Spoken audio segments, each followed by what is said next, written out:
O pastor é picareta?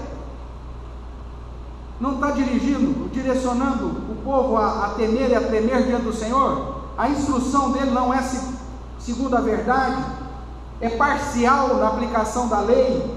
Está conduzindo, a instrução dele conduz as pessoas mais a tropeçar? Sai dessa igreja, meu. Procura uma igreja séria, verdadeira, que tem as marcas da verdadeira igreja de Cristo.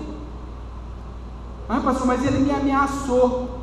Que ele saiu e falou assim: eu vou te amaldiçoar, você vai ver, Deus vai pesar a mão sobre a sua vida, porque eu sou ungido de Deus sobre você. Conversa fiada dele. E se ele diz que vai te amaldiçoar, louve a Deus, porque Deus vai transformar aquela maldição em bênção na sua vida, porque o contrário Deus já disse que ele ia fazer mesmo. Nós temos aqui alguns irmãos que saíram de algumas comunidades cujo pastor estava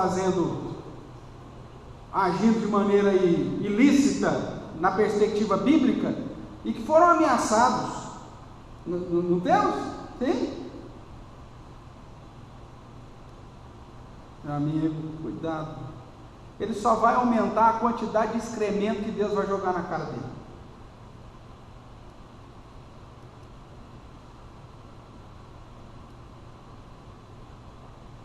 Porque pesa com você, irmão, saber se aquele pastor que está sobre a sua vida tem sido um instrumento de bênção ou de maldição para você. Se o cara só quer te dar honra, ao invés de puxar a sua orelha, pode saber que esse cara está com segundas intenções.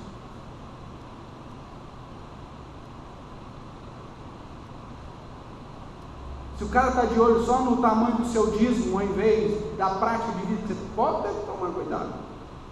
Se ele não está zelando pelo culto teocêntrico, ele não está zelando pela ministração da exposição clara das leis divinas e do ensinamento claro a respeito daquilo que Deus quer da sua vida, meu amigo, você tem duas.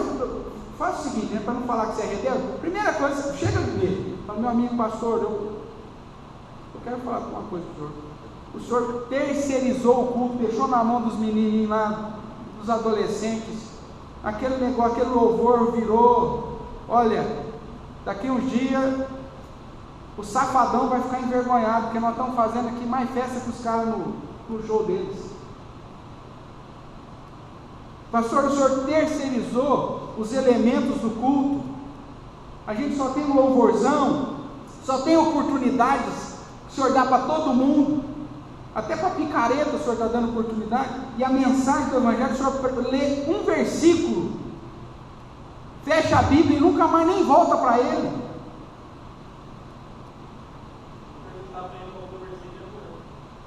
Não, aí você pergunta para o pastor: o que o senhor pregou hoje? Ah, não sei, o Espírito me dirige. Não é o Espírito de porco, porque não é o Espírito do Senhor.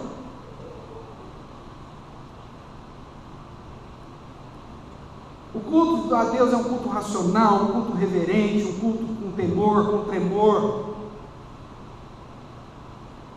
O cara acha que ele anda só de terno e gravata, ele é reverente, mas o coração é irreverente, não adianta nada.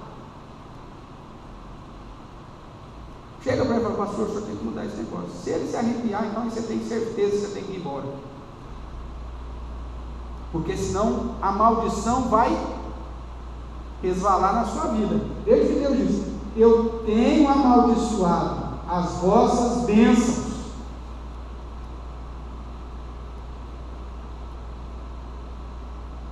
Na hora que o pastor levantar a mão assim: agora, irmãos, você foge, você sai da mira, porque vai vir é raio.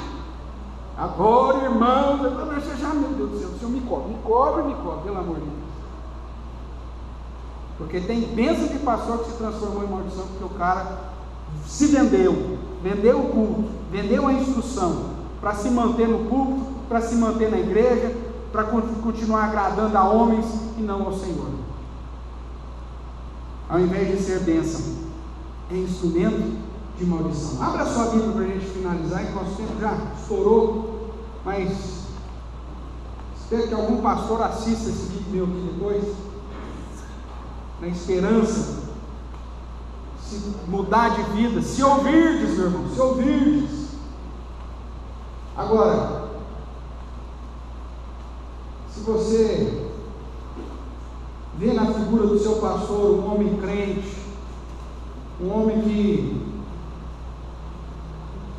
que é zeloso para com o culto voltado a Deus, que é zeloso para uma ministração das Escrituras, falando que a Bíblia diz e não que ele gostaria de dizer. Eu quero chamar a sua atenção para Hebreus capítulo 13, verso 17. Qual que deve ser então a sua postura? Vamos ler juntos, hein? Hebreus 13, 17. Diz assim a palavra do Senhor, Hebreus capítulo 13, verso 17. Todos juntos. Obedecei aos vossos guias e sede submissos para com eles, pois velam por vossa alma, como quem deve prestar contas, para que façam isso com alegria e não gemendo, porque isso não aproveita a vós outros. Irmão, se você reconhece no pastor que Deus colocou sobre a sua vida, alguém que é zeloso pelo culto e pela instrução verdadeira, ore por ele, busca Deus em favor da vida dele, e não dê trabalho, auxilie. Eu já brinquei aqui em outro momento que só o fato de você não dar trabalho, você já está ajudando o pastor. O fato de você estar andando corretamente diante de Deus já está auxiliando o ministério dele. Mas não apenas isso, ore por ele, para que não seja um peso, para que ele não faça a obra gemendo, mas com alegria.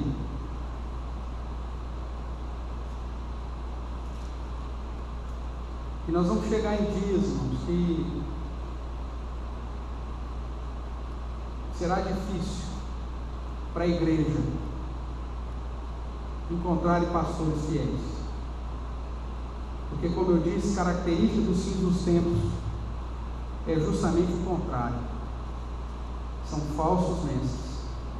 Um grande perigo dos nossos dias é que, como característica dos fins dos tempos, haverão muitos falsos pastores. Mateus capítulo 24 vai dizer, no verso 11, no verso 24 e tantos outros, a respeito desses falsos mestres.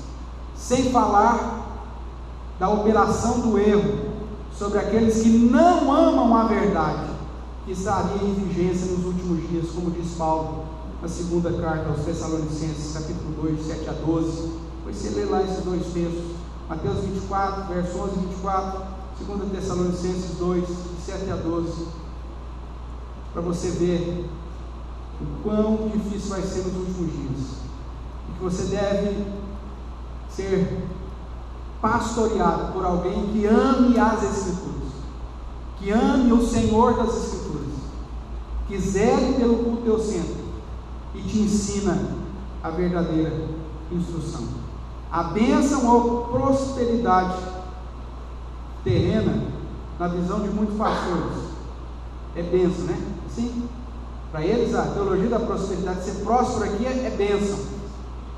Na visão de Deus, para os últimos dias, muita prosperidade terrena não é sinal de bênção, é sinal de maldição, porque ela vai te afastar da verdadeira instrução de Deus. Elas são heresias dissimuladas para quebrar com a soberania de Deus. O que foi? Aí, pegando seu pé, né? Ah, verdade. É lógico, irmãos, que Deus vai cuidar daqueles que o amam. Se ouvirdes e mudar o coração, Deus vai continuar com a aliança. Foi o que ele disse lá em Malaquias. Agora, se continuar fazendo tudo errado, Deus derramará a maldição sobre o seu povo, sobre aqueles que estão sendo pastoreados por esses pastores. Cuidado, é tempo de correr atrás do amor à verdade para o nosso próprio bem. Que Deus assim te abençoe e me guarde também na função pastoral. Amém? Alguma pergunta, irmãos?